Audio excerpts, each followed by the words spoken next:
Well, good morning, everyone. Thank you, Senator Locke, and thank all of you for being here today. My name is Mark Herring. I am proud to represent Loudoun and Western Fairfax counties in the state Senate, and I am proud to be your Democratic nominee for Attorney General.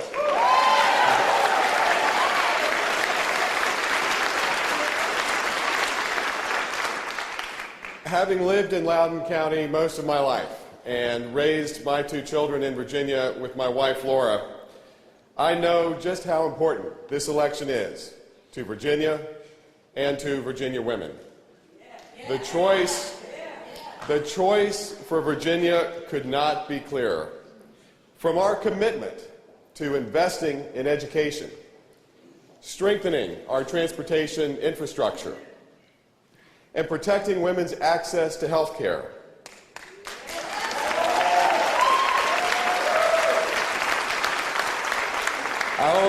our mainstream Democratic ticket is committed to building a better, stronger, and more prosperous Commonwealth together. And as a state senator, I have worked hard to protect Virginia families by putting aside political posturing and focusing on finding common sense solutions to the problems families face each and every day. I have worked to bring technology-based economic development to the Northern Virginia region, secured funding for transportation projects like overpasses, and been a leader in making both the state and local governments more accountable to the citizens of Virginia. To protect our children, I led the effort to crack down on new threats to their safety, working closely with law enforcement and prosecutors to keep dangerous new synthetic drugs off the shelves of convenience stores and out of the hands of our kids.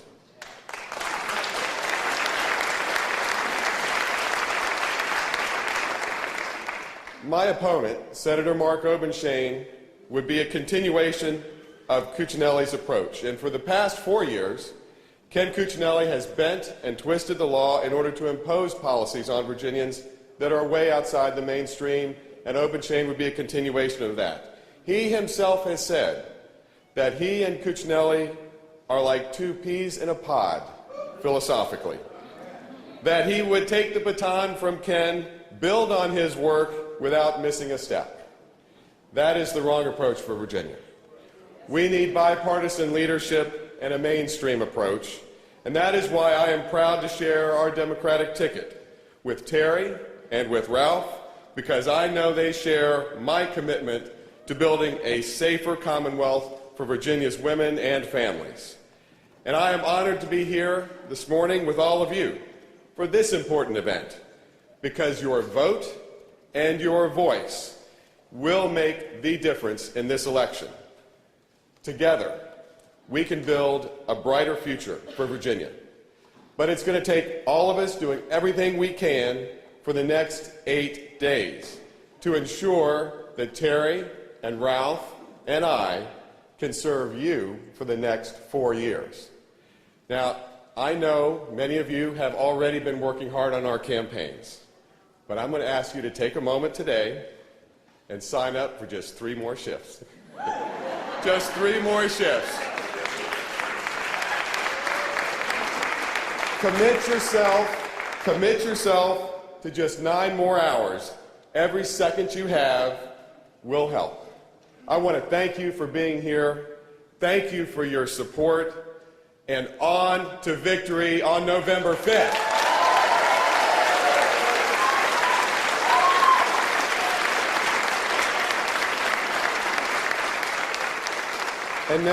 And now it is my distinct privilege to introduce and welcome to the stage my friend and my colleague in the Senate, Senator Kenny Alexander.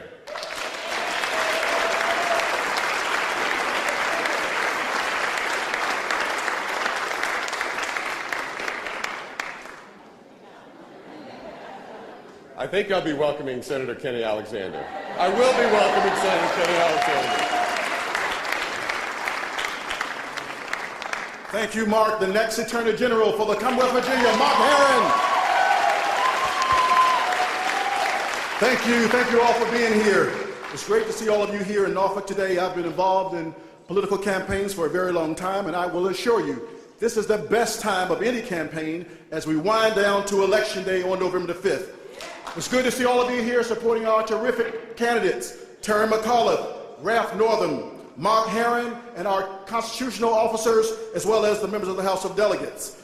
I will tell you, it's excellent and it's good, and we're in a great place. But the work isn't done yet. For the next 8 days, Terry needs all of us to work double, to work triple our efforts in getting out the vote so that we can win the governor's mansion, lieutenant governor, and attorney general. In a decade, we will win back these 3 offices. So sign up for 3 shifts to get the vote out. If we do this work, working hard, fighting hard for the next 8 days, Terry has guaranteed us he will give us the next 4 years working for jobs, public education, and keeping those unfair tolls at the downtown and midtown tunnel. Let's go. Get out the vote. We're going to take a short break. And then we will hear from Terry McAuliffe and the President, Bill Clinton. In a few minutes, a short break.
Looking at the promise of the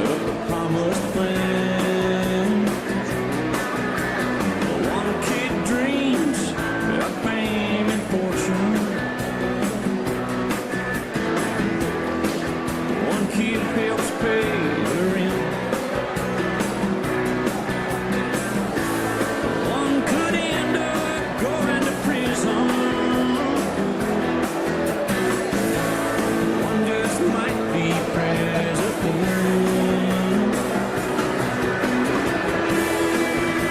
Only in America, dreaming in red, white, and blue. Only in America, where we dream as big as we want to. We all get a chance. Everybody gets to dance. Only in America. Sun going down on LA freeway. Newlyweds in the back of a limousine. Well, there's sun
Shining bright to see what you can truly be. You're a shining star. No matter who you are, shining bright to see what you can truly be. You're a shining star. No matter who you are, shining bright to see what you can truly be. Shining star for you to see what your life can truly be. Shining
that you travel on. There's one day here and the next day gone. Sometimes you bend, sometimes you stand, sometimes you turn your back to the wind. There's a world outside every darkened door where blues won't haunt you anymore. Where the brave are free and lovers soar. Your migrating to the distant shore. Here's a town.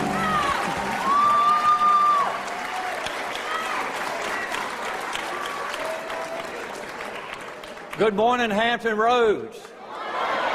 I tell you what, it is so good to be back in Norfolk this morning, and thank you all so much for all of you, what you've done, and for being here this morning.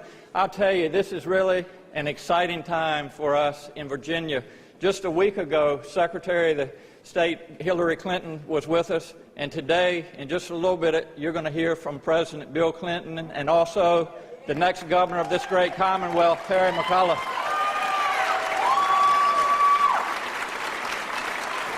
I'm Ralph Northam, and I proudly represent the 6th District, which includes parts of Norfolk, Virginia Beach, the Eastern Shore of Virginia, and Matthews County. The Virginia Way is about promoting mainstream, bipartisan solutions to the challenges that we face, and that's why I'm running to be your next Lieutenant Governor.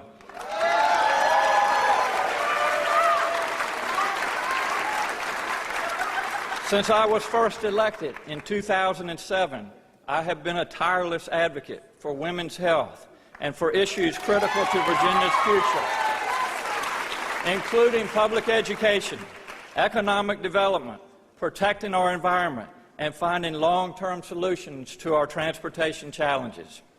But it's the social agenda that rolled into Richmond the last 2 years that has been so troublesome and, I believe, embarrassing for Virginia. If there is one thing that we have learned in Virginia, it's that a group of legislators, most of whom are men, should not be telling women what they should and shouldn't be doing with their bodies.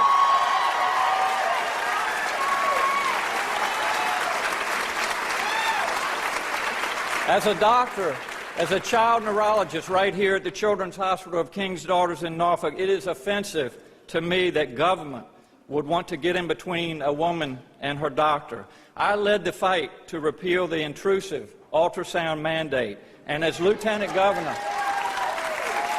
I promise you that I will work hard with Terry McAuliffe to repeal the onerous trap laws that are shutting down women's health clinics across the Commonwealth.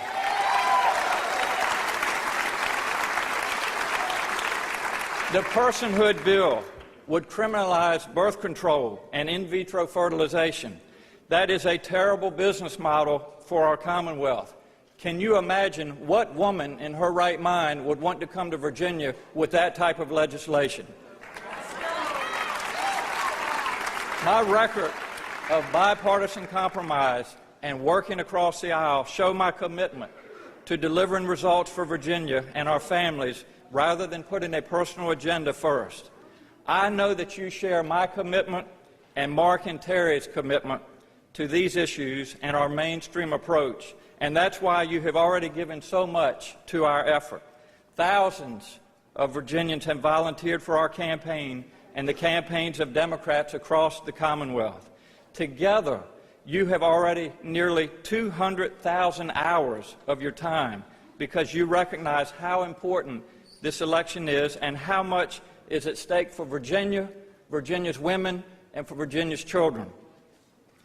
But with 8 days to go, we're just entering the final stretch.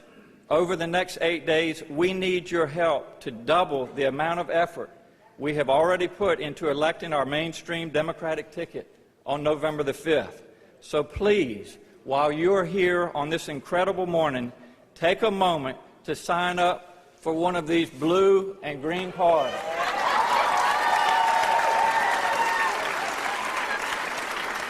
And I know my fellow legislators have been up here and asked you for 3 shifts, but I'm asking this morning for 4 shifts because this is Norfolk, Virginia. So my friends, let's dig in together these next 8 days. Let's get the broom out and let's have a clean sweep. Let's give it all we've got and let's keep Virginia blue. Thank you all so much, and God bless all of you. Thank you so much.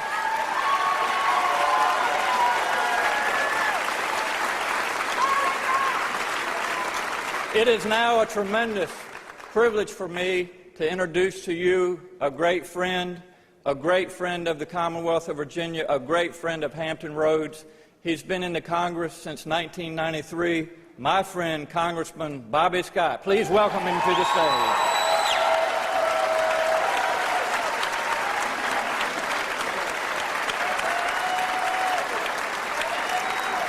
Thank you.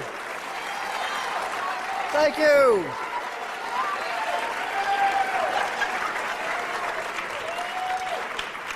Now, are we ready to elect Ralph Northam as our next Lieutenant Governor? And Mark Herring as our next Attorney General? And Democrats to the House of Delegates? And Democrats to local offices? And are we ready to elect the next governor for the Commonwealth of Virginia, Terry McAuliffe?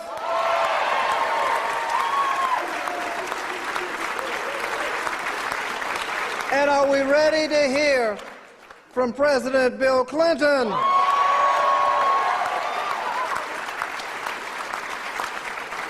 Now, 1993 was the first year I was in Congress, also the first year that Bill Clinton was president.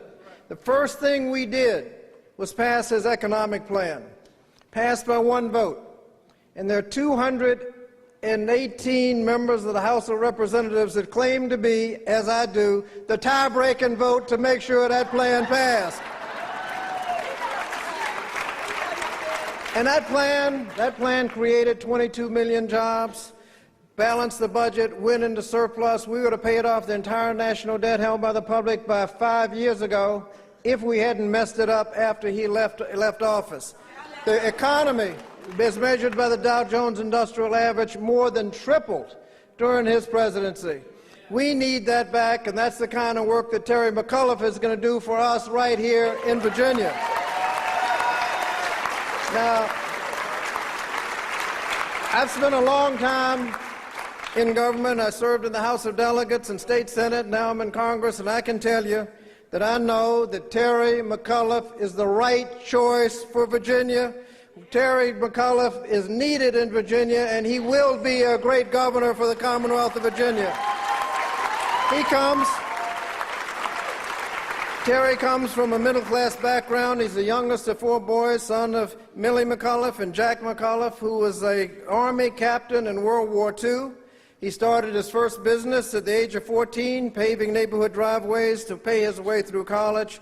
He and his wife, Dorothy, called Virginia home for more than 20 years. They've raised 5 children here in Virginia. And he's running for governor because he wants to make sure that all Virginians have the same opportunity that he had. Terry knows that building a strong economy for Virginia starts with making sure that every student in Virginia has access to a quality education from pre-K to higher education. When it comes to education, Terry is committed to reforming the SOLs and strengthening STEM education programs so we can start preparing our students from the beginning to be ready for the innovative jobs of the future. He's also making sure that our communities are healthier, which is why he supports expanding Medicaid so that 400,000 uninsured Virginians can get insurance. He'll bring $21 million to Virginia and create 33,000 good-paying jobs expanding Medicaid. And when it comes to fundamental rights, Terry has a long record of defending voting rights. These are the things that Terry cares about: education, health care, opportunities for the next generations of Virginians, and he is committed to making sure that our sons and daughters have clear pathways to reach their God-given potential and have successful futures. There is a crystal clear choice in this election. Terry McAuliffe is committed to investing in our future and making sure that all Virginians have a chance to have a quality education, get a good job, or start their own business just as he had those opportunities. On the other hand, His Republican opponent has a long record of putting his own Tea Party agenda in front of what's best for our communities and in our economy. And if you want to know what Tea Party government looks like, just think back a couple of days when they shut down the entire federal government. We can do better than that. We want to make sure that Virginia is moving in the right direction so that our children can grow up in stronger, safer communities. We need to vote for Terry McAuliffe on November 5th. We need to get out and vote.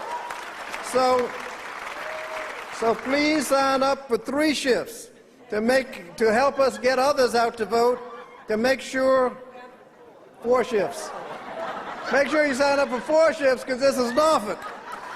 Make sure you show up at the polls on November 5th and bring some friends with you so that your voice can be heard and your vote can be counted.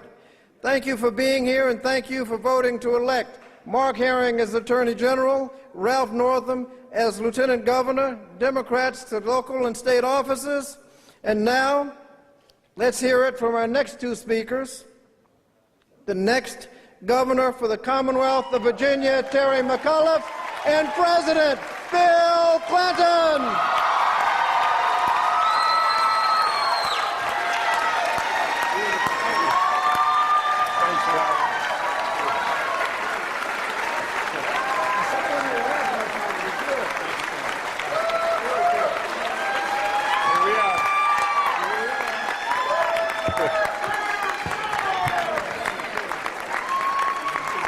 Great to be in Norfolk. Let's hear it, everybody.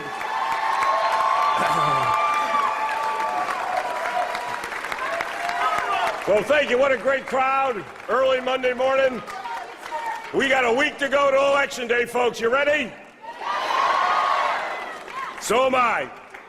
Let me first thank our great Congressman Bobby Scott. You know, during the unfortunate shutdown, there was not a voice fighting harder for Virginia families than Bobby Scott, one of the greatest members of Congress to ever walk the halls.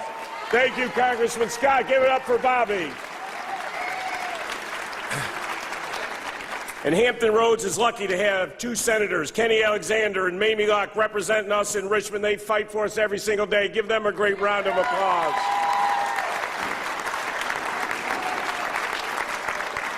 And it's an honor to be hosted today by one of the greatest mayors in America, someone who has a reputation all over Virginia for getting things done, our great mayor, Mayor Paul Frame, who's with us today.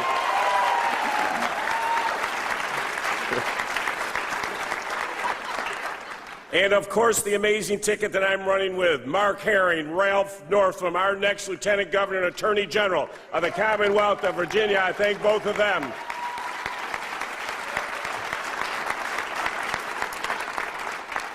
You know, folks, there have been a lot of scary headlines for Virginia recently in the news. Words like sequestration, cuts, shutdowns, drawdowns. And the truth is that even as we worry about the future, many Virginians are still hurting from the Great Recession. While our economy has been slowly recovering, there are still way too many Virginians who worry every night about whether they can afford quality health care and pay for their education. Not all the lost jobs have come back, and there are still Virginians working 2 or 3 jobs just to get by. New economic headwinds only add urgency and our need to create jobs and diversify our economy. As a kid who grew up in a middle-class family, I understand these concerns. I did start my first business when I was 14 years old because I was going to have to help pay for college. I started a business paving driveways with the help of my mom. I used to make her answer the phone every day, McAuliffe Driveway Maintenance. And I'd go down to Kmart and buy barrels of tar and go around my first year in a little red wagon. That opportunity to succeed is what we want to make sure that every Virginian has. For too many Virginians, there are still too many obstacles. I am running with an incredible ticket. Mark Herring and Ralph Northam have devoted their time and energy in Virginia government to fighting for the middle class on jobs and education. And let me say this, folks, we are proud to be Democrats.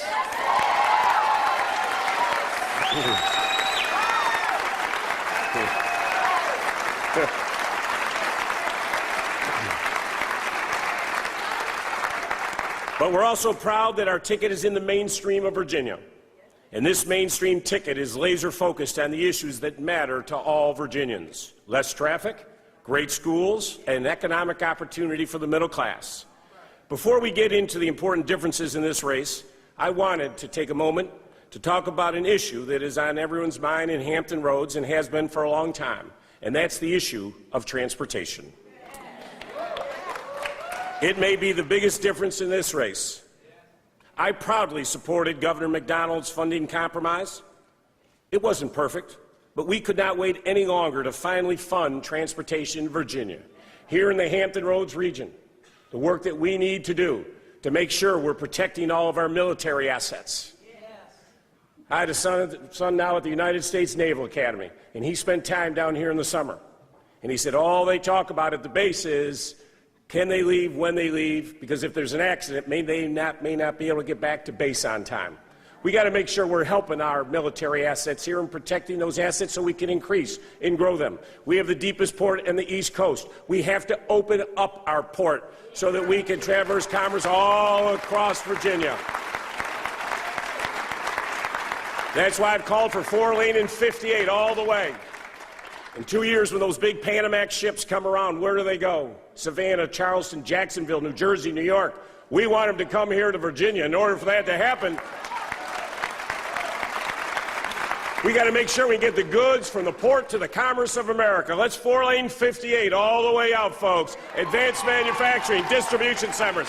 That's how you grow and diversify an economy. And tourism. We got to protect our tourism. It's our second biggest industry in Virginia. You know, you have a summer, you're going to go to Virginia Beach, you have one trip, 495, 95, 64. You got 4 kids in the car, 2 dogs barking. It takes you 7 hours to get here from Northern Virginia. Next year you may think about, I'm going north, I'm going to Hershey Park. We got to fix it. That's why I've called for, let's add some lanes to 64 to help open up this area.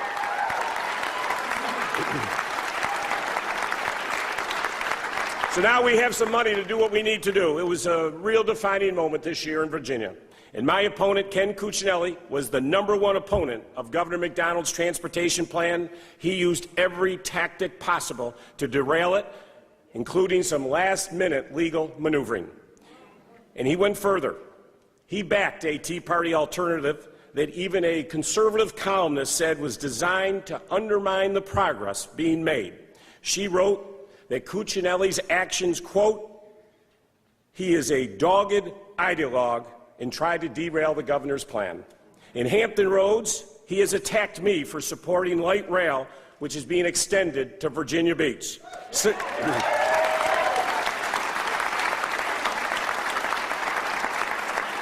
Something that I remind you that 63% of Virginia residents just voted for, folks. So in Northern Virginia, he was the only statewide elected official in recent memory to oppose the Silver Line. He said he would kill it after it was halfway completed. And he admitted to a group of his supporters that he intentionally misled voters and the press during his campaigns. He said to a right-wing group, quote, told the Post that we were talking about transportation. They bought it. Think about that. He admitted that he only talks about transportation to win votes. Then, once in office, he opposes all the real solutions. Now, he did actually admit why he pretends to care about transportation. He wrote that you have to use transportation to get elected so you can pursue your other issues. He wrote on a right-wing website, quote, if you want to fight abortion, you have to fill potholes, unquote.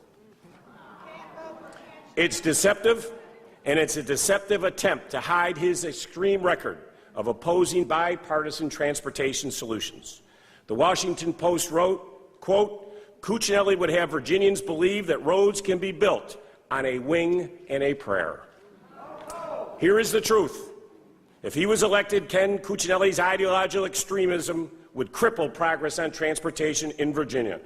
And that's just one more reason that so many Republicans who have served with him have decided not to endorse him. But folks, it's not just transportation. Ken Cuccinelli is always focused on issues that divide Virginians, attacking women's health care access, the Social Security that you've paid into, and scientific research. I am focused on the issues that bring Virginians together, improving education and creating good-paying jobs.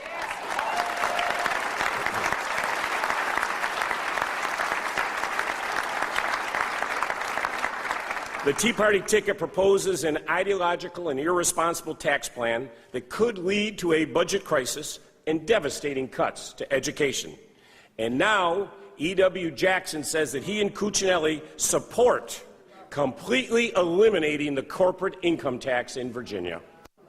Our mainstream ticket thinks that the budget should be based on common sense fiscal responsibility and investing in our shared priorities like the best education system. Their Tea Party ticket views bipartisanship as betrayal and oppose the transportation compromise that will allow us to start reducing gridlock for all of our families. Our mainstream ticket views bipartisanship as a necessity because issues like jobs, transportation, and education should not be partisan.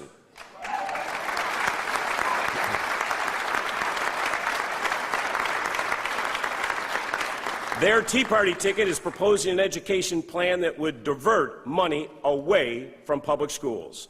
Our mainstream ticket believes that we have to invest in schools, education, and teachers if we want our children to succeed. You know, a few weeks after the 2012 election, Ken Cuccinelli gave a speech to discuss what he thought had gone wrong for the Republican Party and what they could do to correct it. It was his first big appearance since he secured the nomination for governor. He started out by attacking those who say that the Republican Party should try to appeal to the middle. He said Virginians don't want, don't need, and sure as heck cannot afford a more moderate Republican Party. Ken Cuccinelli said that this election is about showing that conservatism isn't dead. Well, folks, I say this election is about creating jobs.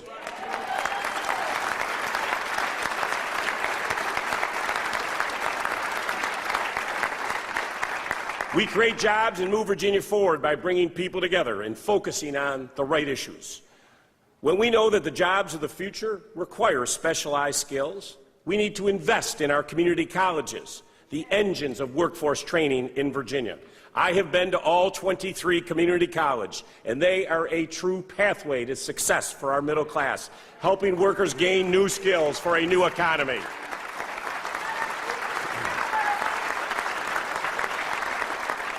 When we know that science, technology, engineering, and math skills will be in high demand, we have to reform the standards of learning so that our schools are actually measuring progress on those subjects and not teaching memorization.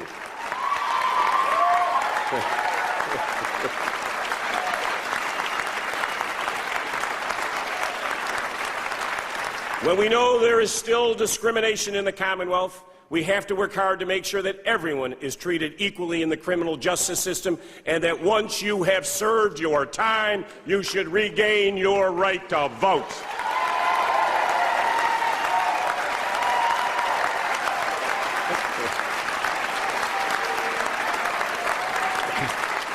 When we know that 400,000 Virginians could gain access to health care coverage by accepting the Medicaid expansion, we must act. This is Virginia money coming back to Virginia, and it will create 30,000 new jobs. My opponent is opposed to accepting the Medicaid expansion. Just the other day, he called Medicaid, quote, outright welfare. It's similar to his view of Medicare and Social Security, which he said were created by bad politicians to make people dependent upon the government. Well, I have a message for Ken Cuccinelli. Millie McAuliffe is 91 years old, and she has paid into Social Security her whole life, and she is not dependent on the government. That is her money.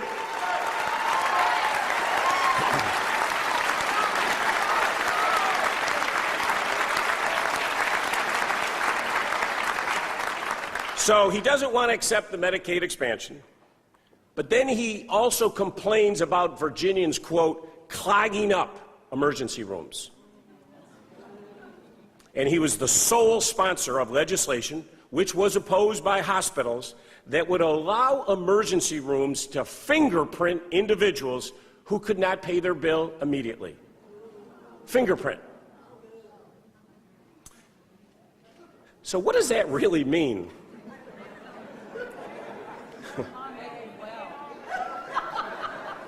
I got Sheriff McCabe here with me. Maybe he can help me with this.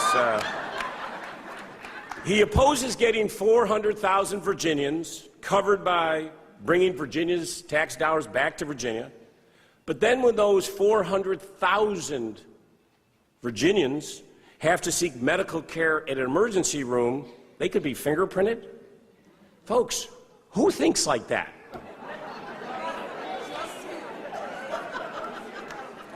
Let me quote Bill Bolling, the Republican lieutenant governor, who said that his own party, quote, "This is not just the most conservative ticket, it is the most ideologically driven ticket that we have seen in the history of our state." Over the last days of this campaign, the Tea Party is going to spend their time trying to make this election about personal attacks on me instead of policy differences. They know that if this election is about the issues that matter to Virginians, they cannot win. That's why I need your help now more than ever in this last week.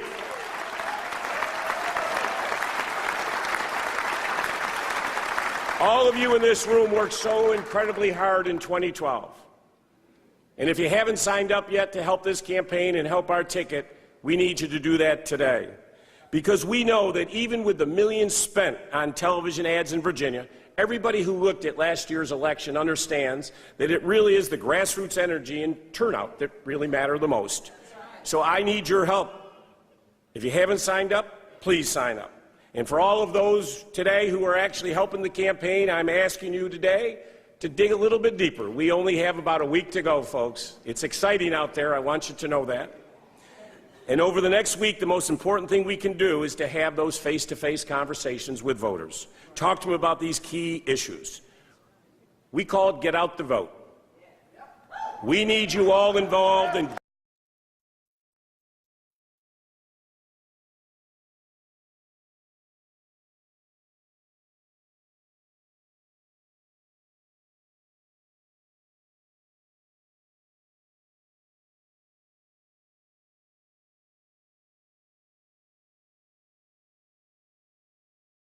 Who needs sleep? I always say sleep when you're dead. We got plenty of time for that. We need you this next week, everybody. So sign a card, volunteer. If you're bored tonight, go to terrymccauliffe.com, sign up there, whatever you do. I promise everybody in this room this. If you help us this next week, I promise you, Ralph Northam, Mark Herring, and Terry McAuliffe, you work hard for us the next week. You will not have three harder working folks for you over the course of the next 4 years here in the Commonwealth of Virginia than the three of us working for you. We need you.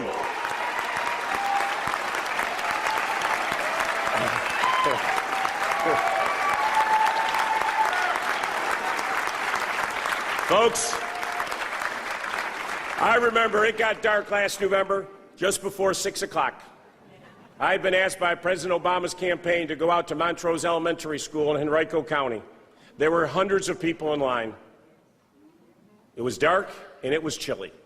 I was asked to hand out snacks and hot cocoa and coffee and hand warmers to make sure everybody stayed in line, that they didn't leave, because if you're in line, you could vote. You know what was amazing to me, and I stayed for a couple hours? Not one person left that line. Not even families with school-age children. You know why? For them, voting was too important. Too important for their families, for their children, and their communities. They were not about to let anyone silence them or take away their right to have their voices heard. Folks, we need that intensity again this year because we cannot afford to go backwards. We must keep Virginia a leader in higher education. We must attract the best jobs in the world. We must expand health coverage to the 400,000 Virginians. We must invest in education for our teachers and our students. We must protect voting rights for all Virginians. We must make sure that this state, for gay Virginians, that everybody is treated equally. And we must make sure that every woman has access to the quality health care that they deserve. Are you ready? Well, thank you for everything that you're going to do over the course of the next week. Now, let me say this. The leader that is joining us here today showed America what can happen when we focus on the economy and we work with both parties. He brought together both sides to achieve a balanced budget and make our government more efficient. That led to record surpluses and, just as important, record low poverty. As president, he oversaw the creation of 22 million new jobs in this country. The largest economic expansion in modern history. But for him, it wasn't about the numbers. It was about the hardworking families in Norfolk, Hampton, Henrico, and Harrisonburg. That's why he fought for the historic Family and Medical Leave Act, which allows parents to take time off when they have a child and not worry about being fired. And it's why he fought for Pell Grants and new teachers to give every child a chance, regardless of their race, gender, religion, or where they were born. He understands the struggles of middle-class families because he lived them. He was raised by a single mom in Arkansas and was able to afford college with scholarships and hard work. He has never forgotten where he came from, and he has never forgotten hardworking families. Ladies and gentlemen, it's my honor to bring back to Norfolk the 42nd President of the United States of America, Bill Clinton.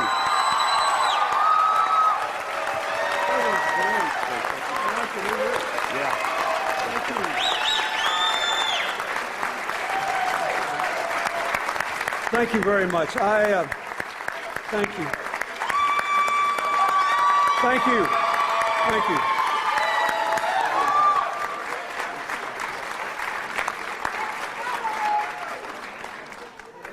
Old Terry gave a heck of a speech, didn't he? He doesn't need me anymore. That's my sole goal in life. You know, I've got a foundation that works all over the world. I tell everybody we're supposed to be working ourselves out of a job. When it comes to politics, I have now worked myself out of a job. He did such a good job.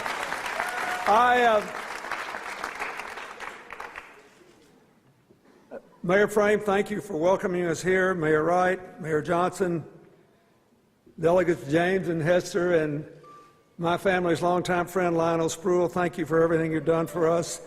Senator Locke, Senator Alexander, Senator Herring, your candidate for Attorney General, that is a big deal. You got to elect him in that race. That is a big deal. You know, when you all applauded when Terry said people ought to get the right to vote after they pay their sentence. In my native state, Arkansas, where I was the first job I ever had was Attorney General. I was 30 years old.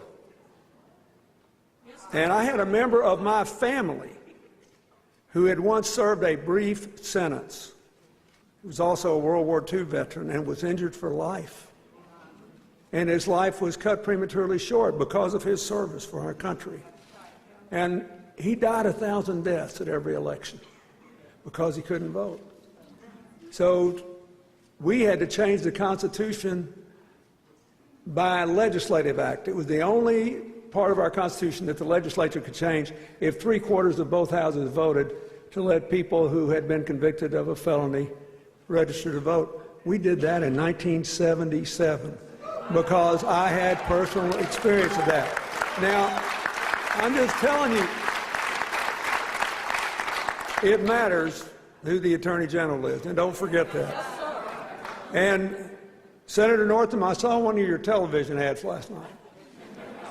We got in at a reasonable hour, and I was then watching the World Series, which is it's amazing, and it's a great World Series. But anyway, so I see him in his white coat, taking care of his patient, and I was thinking that it might be a good idea if his opponent and some of the rest of them came to see him. He'd take care of them, and you know. do a good job with them.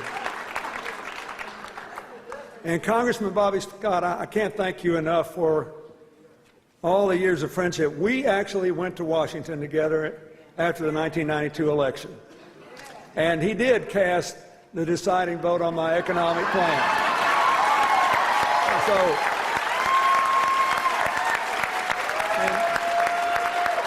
it was a big deal. You know, it reversed trickle-down economics and brought arithmetic back to American life. And we'll have to do that again one day. But look, the deficit's been cut in half, and you can't get rid of the rest of it till we create more jobs and have more growth. And I want to explain that. You see how much we were hurt by the government shutdown, right? And how much we've been hurt by the sequester, especially down here in places where defense is important. There's a reason for that, an economic reason. If interest rates are below inflation, which they are now, because there's no economic activity, and you cut back on public investment in education or defense or anything else, you don't get any economic benefit from it, because what happened when I did it, interest rates were getting higher because the debt had been quadrupled in the previous 12 years, right? So interest rates were high. So when we brought the deficit down, interest rates dropped, loans could be made, people got lower interest rates for home mortgages, car loans, student loans, credit cards, and businesses invested more money, so you had all this growth. That'll happen again, and we'll have to do it. Meanwhile, we don't need any more government shutdowns messing up the economy and imperiling our national defense, our biomedical research, and all these other things. And the reason I say that is, to me, this election is about three things. Maybe every election is. It's about the people running and the different philosophies and the issues. And I feel that I'm well qualified to be here because I was Attorney General, Governor, and President. And I know something about being a governor, and I know something about the relationship between the states and the national government. And because I know Terry McAuliffe and his family very well, I plead guilty. I love him. And his wife and his kids. As a matter of fact, his wife is here, and I want Dorothy to stand up because she's the best argument for his election. Dorothy, stand up.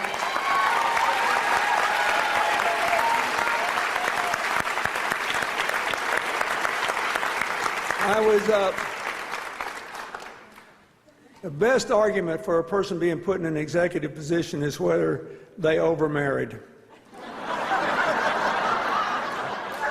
It shows such good judgment.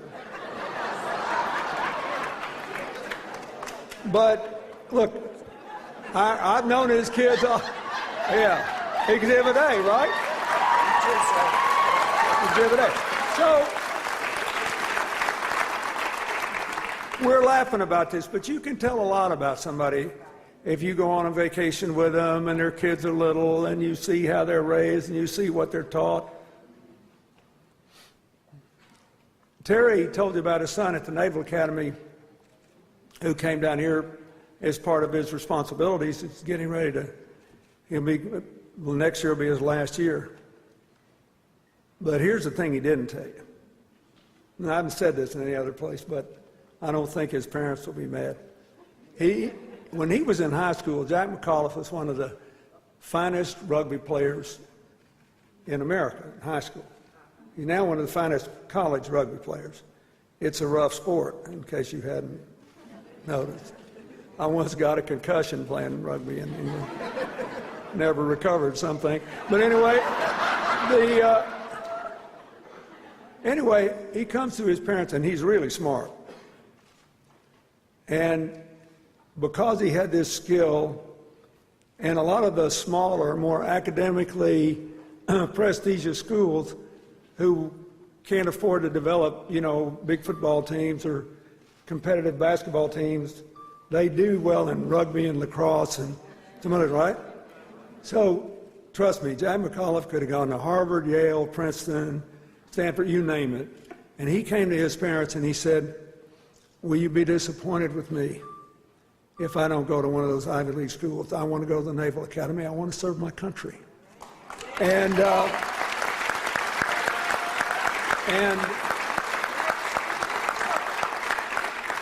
they're all like that, all of his children. They're wonderful. And so I know that he will be a good governor, and I know that he is a good man. And so I'm personally invested in this, and we've been friends for a long time. But this is about you, not him or Dorothy or their kids. This is about you, this election. And what matters is the different approaches and the specific issues. So I must say, Virginia knows something about self-promotion. I mean, having your governor's race alone with New Jersey right after the presidential year, it's a guaranteed publicity generator. And this year you have these extremely, how shall I say it, interesting candidates who are wildly different. And so we need a doctor over here. We got a doctor.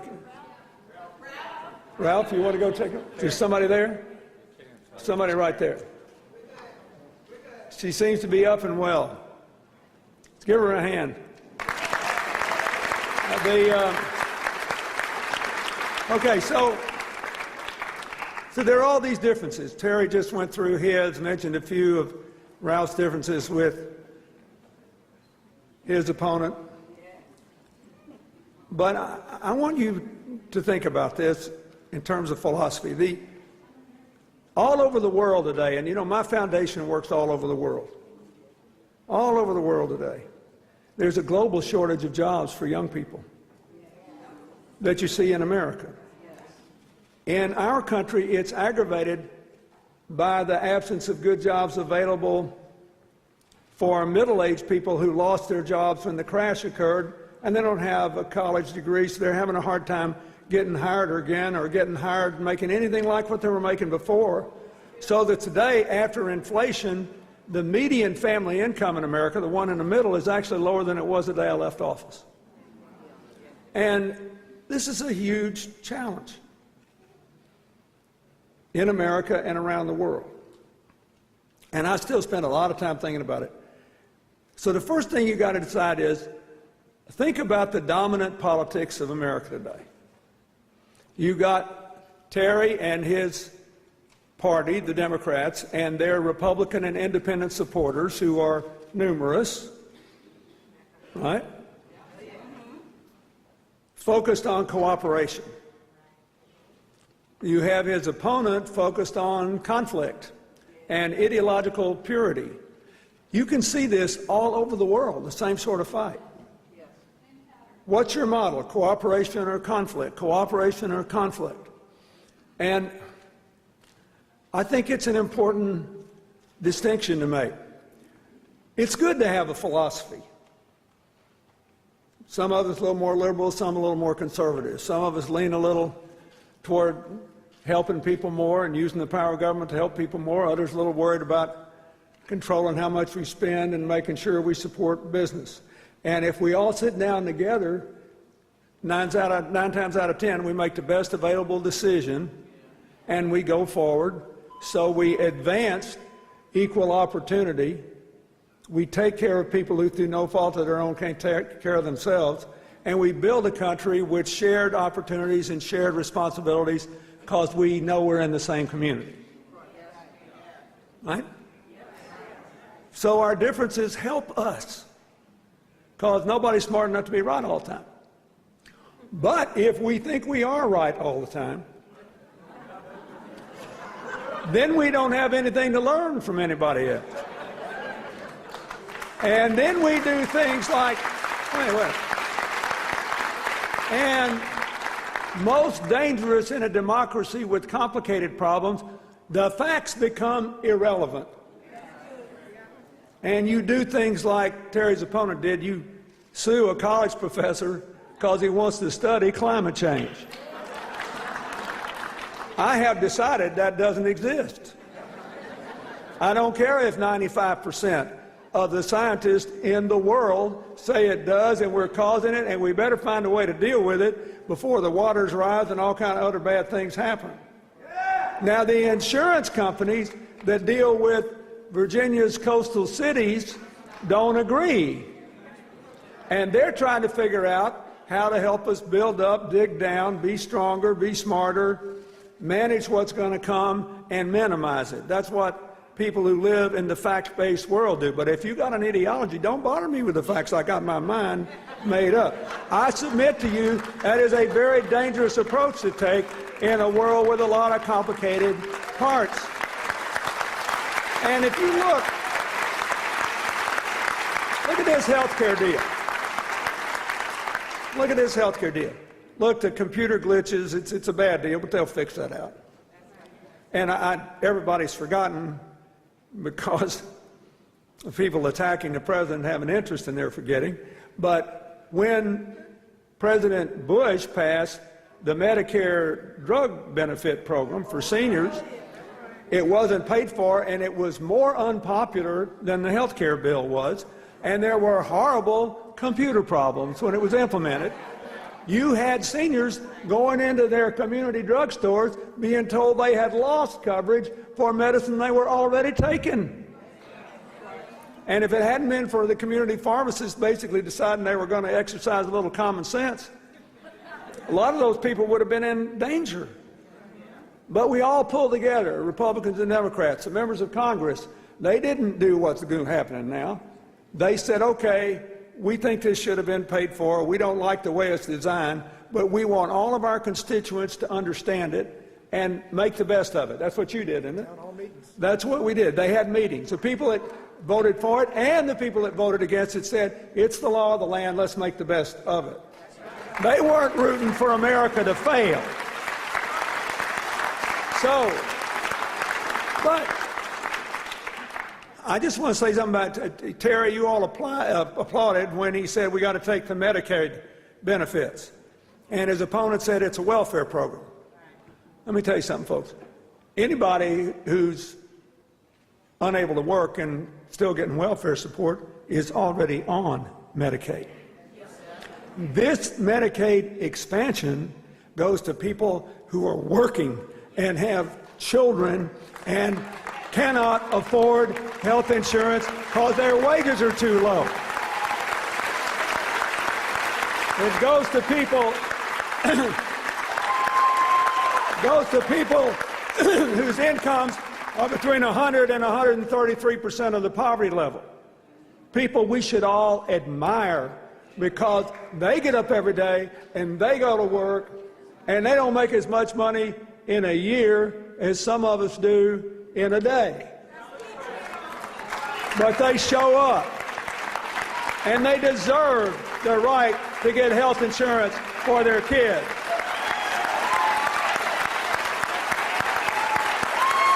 And, you know, I got tickled. Also, wait a minute, it's also a very big deal to your hospitals. You've got a great network of hospitals in Virginia, right? So when his opponent said we ought to fingerprint people who show up in the emergency room if they can't pay their bills, but I don't want them to have any help in paying their bills, and then when they can't pay, punish them, here's the deal. Under the old law, hospitals that had a lot of uninsured people got some help from the federal government, which came to them, not to people. They were called dish payments. If you had a disproportionate share of people who couldn't pay their bills, then the government would send a check to the hospital to help them cover those folks in the emergency room. Now, because everybody's going to have insurance or be eligible for Medicaid, they don't need the dish payments unless your state doesn't take the Medicaid. So he says, I want to help our hospitals. His opponent says, I'm not going to help them. I don't care if they have to eat all this uncompensated care But if people can't pay, I do want to fingerprint them. In other words, if they can't, poor folks can't pay their bills, let's fingerprint them. What about those congressmen in Washington that didn't want America to pay its bills? They didn't want to fingerprint them.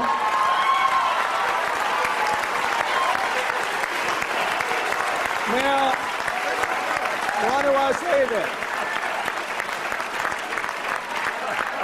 Because one of the things about people who favor cooperation over conflict, like our ticket led by Terry, is that we think we all ought to live under the same set of rules. And one of the things about people who live with conflict over cooperation, who believe in ideology, who believe they're always right and the facts don't matter, is invariably they want one set of rules for their crowd and another set for everybody else. Now,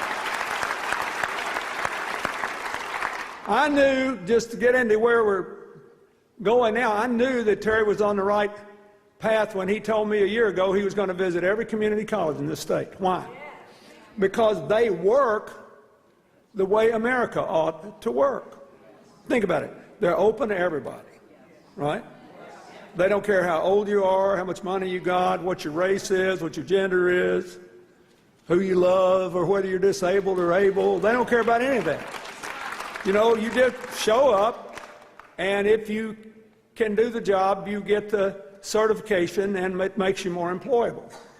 To make it work, they are in very close contact with the community, the business community, and the defense community, the government community. They're all doing things together so that they're changing the courses all the time to train people for the economy. They work the way the country ought to work. We all love it. Why? Because you get everybody together with different ideas, and you think about real concrete problems, and you try to come up with a good solution. I identify with this. I worked very hard to build a statewide network of community colleges when I was a governor. We had been devastated in the middle of America by the economic problems of the 1980s. It hurt our farmers, it killed our manufacturing, and by the time I ran for president, we had the fastest job growth rate in America, and the community college was a big reason. He's on something here. He's on to something about the need to continue to improve transportation and technology. Because here's what you've got to do if you want these incomes going up again. And Virginia is really well positioned to do it. You have to both create more jobs and change the mix of jobs so that you have a higher percentage of them with good prospects for lasting into the future and that pay above average. To do that, you have to basically recruit, change the incentives, and change the training systems that bring people into the workforce. These are practical problems. And interestingly enough, our founding fathers wanted us to be practical because they were. They had huge arguments. You know, if you read the debates before the Constitution Convention, they had huge arguments. But they settled on a system that would slow us down, prevent us from becoming too radical in any direction, and force us to deal with each other. When people sneeringly say McAuliffe is a deal maker, I said, oh, if we'd only had one in Washington during that shutdown.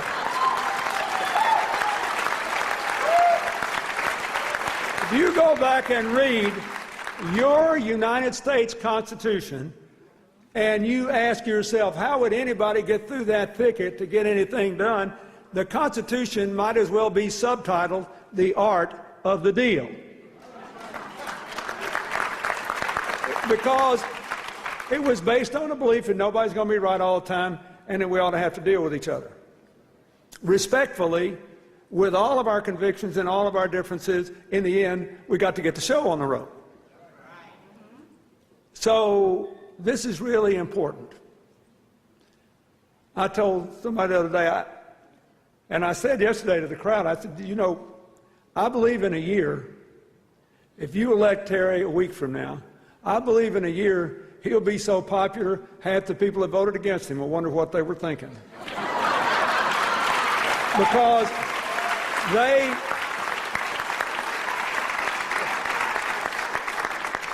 Man, it's exhausting seeing politicians waste your time with all these heated arguments when people need jobs and they need a better income and they need to stop worrying about whether their kids are going to have to drop out of college or can't go in the first place. It is exhausting. People deserve somebody who will get the show on the road. He will get the show on the road. Now, which brings me to the last point and why we're here. There is one, however, one incredibly redeeming virtue, political virtue, of extremism. You know what it is? No. You think about every time in your life you've been in a fit, you've been mad.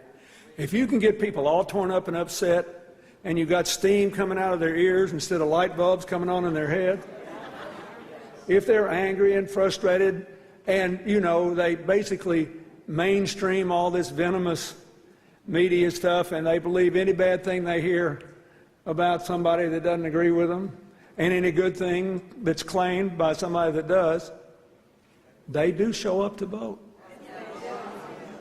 Because they're convinced that they can create a whole new reality if just they can get enough people in there that just agree with them, and they can crush everybody that doesn't. They're always there. Here's the issue. Here's why we're here. You're all converted anyway. I'm preaching to the saved. I'd be a... If I was a minister, I'd be a total bust. I would just preach to the saved. Look, the reason we're here is this, simple numbers. In the presidential elections of 2008 and 2012, 72% of the registered voters of Virginia voted. In the governor's race of 2009, 40% of Virginians voted. A third of the voters stayed home. Oh, I can't be bothered. You want to know why America has such divided government? It's because in presidential years, a group that looks like America shows up. And then in your governor's race years, and next year in the midterm election years, when you elect all the House of Representative members, a third of the Senate, and in most other states, most of the governors, most of the legislation, a different America shows up. And they have completely honest elections, notwithstanding what the people trying to take voting rights away say. But you just got different electorates. That's what this whole meeting is about. Whether you show up and whether you sign these cards and get other people to show up. More than 1 million doors have been knocked on already. The campaign is, yeah, that's good, huh? The campaign is trying to hit 600,000 more. If they do, there'll be more than 40% of the people showing up a week from tomorrow. And these two gentlemen and their Attorney General running mate, they will win.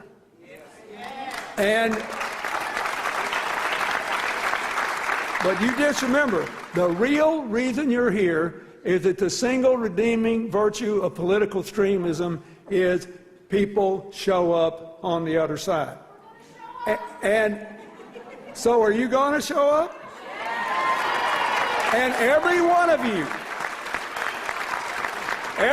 you can bring 10 more if you want to. You could get 10 people. You've got 8 days. Come on, you can go talk to people and you can get more people. You need to talk to them about the things that were said here today. This whole election is about which Virginia shows up. Make sure it is a full picture of Virginia's future, and you'll have a much brighter future with Terry McAuliffe as governor. Thank you.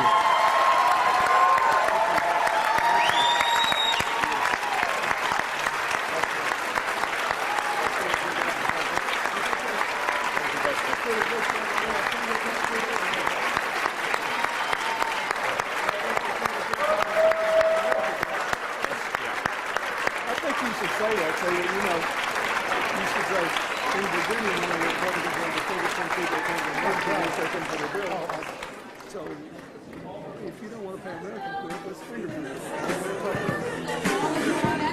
Thanks, Kemba. You shine a star.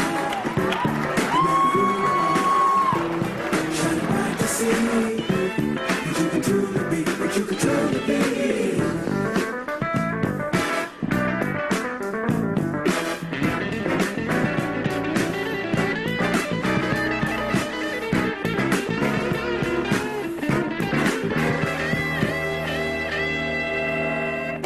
Giants like I'm into view. Shining spotlight on you. Yeah, give your strength to carry on. Yeah, yeah, make your body big and strong. Yeah. All the metron of the sun. Yeah, yeah. So my work had just begun. Yeah, all my friends are still alone. Yeah. That's it now. I got my own. No, yeah. So if you find yourself in need, why don't you listen to these words of you? Be a giant grain of sand. It's a wisdom, yes I can. You're a shining star, no matter who you are. Shining bright to see what you can truly be.